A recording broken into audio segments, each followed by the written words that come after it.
So for rocket and Mizuna and any of the oriental greens, what I would do is when I'm multi-sown, I would do about 10 seeds per module. So I get along here and I just eyeball it, and then just put your seeds in like that.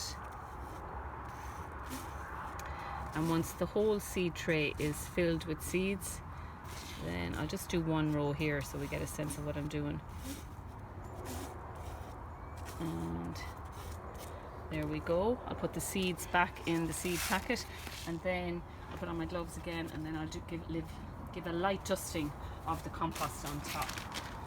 So just something like that. Now you can use a sieve, but rocket is quite hardy and the seeds are not that delicate, so it'll come up grand just like that. So you would pat the seeds a little bit on the top, and then I would put it down to the ground where I would water in then.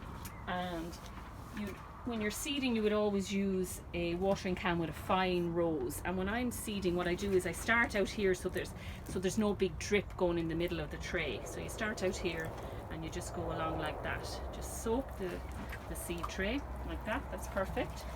Then what I would do is, because I'm not here every day and that I don't want the seed tray to dry out, so what I'll do is I'll get a bit of plastic and I'll wrap it over the seed tray like that, and then I leave that'll keep the moisture in, and then I leave that until I see the seeds pushing through. Once they start to germinate, then I will take the plastic off, and I will always make a tag. So this was rocket rucola, so I'll write that on it, the tag with the date, which is the 17th of March.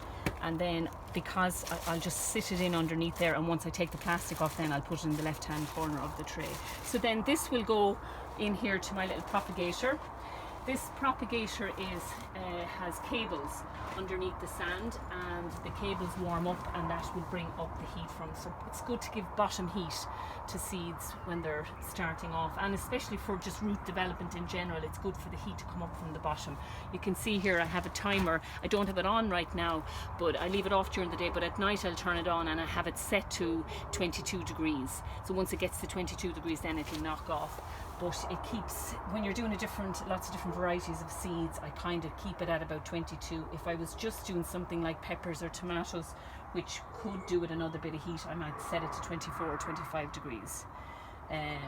So that's just the basics of seeding some quick growing rocket in a seed tray.